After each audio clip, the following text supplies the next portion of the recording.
Para entendermos melhor o Seminário de Araxá, vamos falar um pouco do contexto sócio-histórico, político, econômico e cultural da época em que foi desenvolvido o Documento de Araxá. Em 31 de março de 1964, as Forças Armadas tomaram o poder do Brasil, derrubaram o presidente João Goulart e se inicia um novo ciclo político no Brasil. O Brasil vive uma crise desde a renúncia do presidente Jânio Quadros em 1961. O vice João Goulart encarava o populismo de esquerda e enfrentava a oposição de chefes militares. Por isso, 5 dias antes da posse de João Goulart, o Congresso aprovou a emenda instituindo o regime parlamentarista no Brasil. Logo que assumiu João Goulart, começou a fazer campanha pela volta do presidencialismo e pelas reformas de base, entre elas a reforma agrária. E o governador Leonel Brizola era o que mais pressionava pelas reformas. Em janeiro de 1963, num plebiscito, os brasileiros votam em massa pelo regime presidencialista. As greves e protestos se intensificaram. Quando os resultados chegaram aos soldados, os generais resolveram agir. Os militares não estavam sozinhos. 2 semanas antes, a Marcha da Família com Deus pela Liberdade tinha reunido 500.000 de pessoas em São Paulo. A resistência foi pequena. João Goulart fugiu para o Uruguai e o Marechal Castelo Branco assumiu a presidência. Centenas de líderes políticos, camponeses e sindicais foram presos e tiveram seus direitos políticos cassados. A sede da União Nacional dos Estudantes, foi incendiada no Rio de Janeiro. Os partidos foram extintos e substituídos por apenas 2, partido do governo Arena e o outro da oposição PMDB. Em março de 1967, o Marechal Costa e Silva substituiu Castelo Branco na presidência. No ano seguinte, os estudantes assumiram a vanguarda dos protestos contra o governo militar. Era um tempo de censura, de coações e prisões.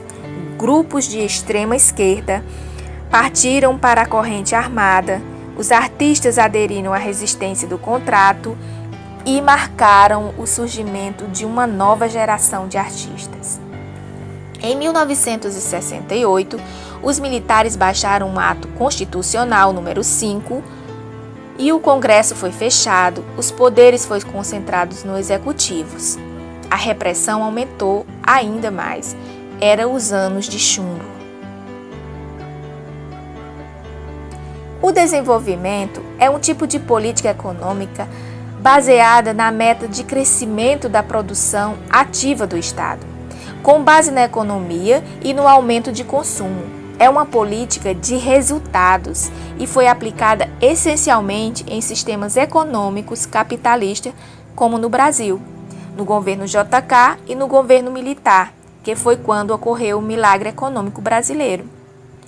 Houve investimento na indústria, em telecomunicações, na energia, siderúrgica, pecuária, agricultura, sistema financeiro, também em sistema bancário, construção civil, em mineração e petroquímica.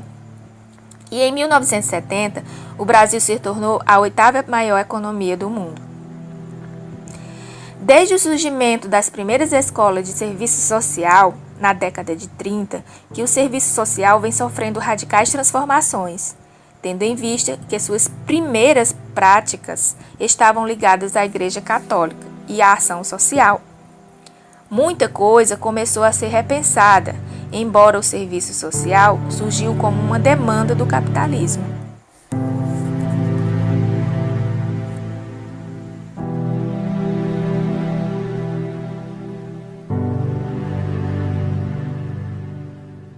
Na década de 60, muitos profissionais não estavam satisfeitos com os caminhos que a profissão estava tomando. Por isso, muitos assistentes sociais começaram uma luta por uma nova forma de serviço social, para discutir uma nova metodologia da profissão. Os assistentes sociais de diversos lugares do país se reuniram para discutir o documento de Araxá entre os dias 19 a 26 de março de 1967, no estado de Minas Gerais, no Centro Brasileiro de Operação e Intercâmbio do Serviço Social, onde promove o seminário de Araxá com o tema A Metodologia do Serviço Social. Nasce o primeiro seminário com documentos especificando que o serviço social precisava de um novo formato, começando pela teorização, o que significa regular a prática da profissão e interar o desenvolvimento e redefinir os objetivos, as noções e as metodologias para adequar uma conjuntura social e econômica do Brasil.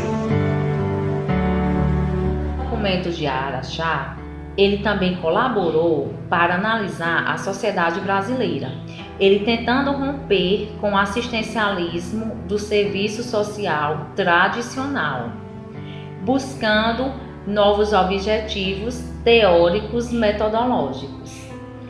O documento, ele define objetivos como o objetivo remoto, que significa a valorização do ser humano e melhor condição de vida a ele.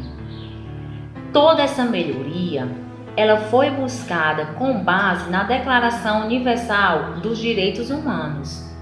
O outro objetivo foi o objetivos operacionais, que identifica e trata problemas que impedem as pessoas de terem uma condição de vida econômica digna de um ser humano. No livro Ditadura e Serviço Social, de José Paulo Neto, escreve sobre o rol das funções que está contido no objetivo remoto. E as funções são intervenção no plano das políticas sociais, no planejamento e administração dos serviços sociais e os serviços de atendimento direto, que são eles o corretivo, o preventivo e o promocional, destinados a indivíduos, grupos, comunidades, populares e organizações.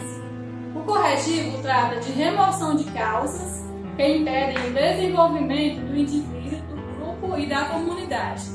O preventivo trata da intervenção que percebe as consequências de uma manifestação.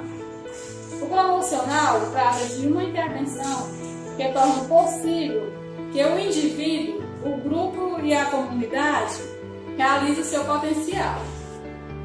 No seminário de Araxá também foi discutido a metodologia de ação do serviço social, definindo que a profissão tem postulados que representam os pressupostos éticos e metafísicos para ser um serviço social, e também os princípios operacionais, que direcionam uma ação do profissional, e as normas de ação de atividade universal. Os postulados promovem o pensamento newtonista, que fala sobre a dignidade humana.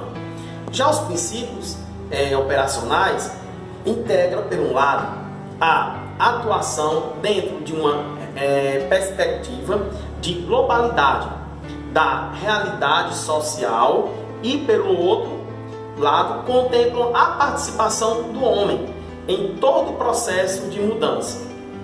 Essa globalidade é a possibilidade das relações onde a atuação do serviço social se dá tanto na microatuação quanto também na macroatuação. Quando falamos de microatuação, estamos dizendo que a profissão se dá a nível de administração e prestação de serviços diretos, habituados historicamente na prática do serviço social brasileiro. A macroatuação, ela se dá quando a profissão se integra às funções do serviço social a nível de política e planejamento para o desenvolvimento. O documento de Araxá entende como a estrutura social com finalidades básicas que os programas de saúde, educação, habitação e serviços sociais fundamentais merecem prioridade idêntica à estrutura econômica e física, porque a infraestrutura social produz uma importante recuperação do desenvolvimento integral do homem.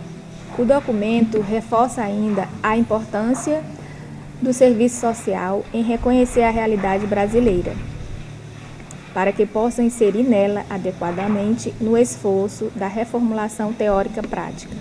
O documento de Araxá foi um marco na história do serviço social na época, porém, não foi o documento de maior expressão, pois não rompe com o tradicionalismo, ainda mantendo uma posição positivista e chamada de perspectiva modernizadora. Porém, a luta dos profissionais continua na luta pelo rompimento do tradicionalismo.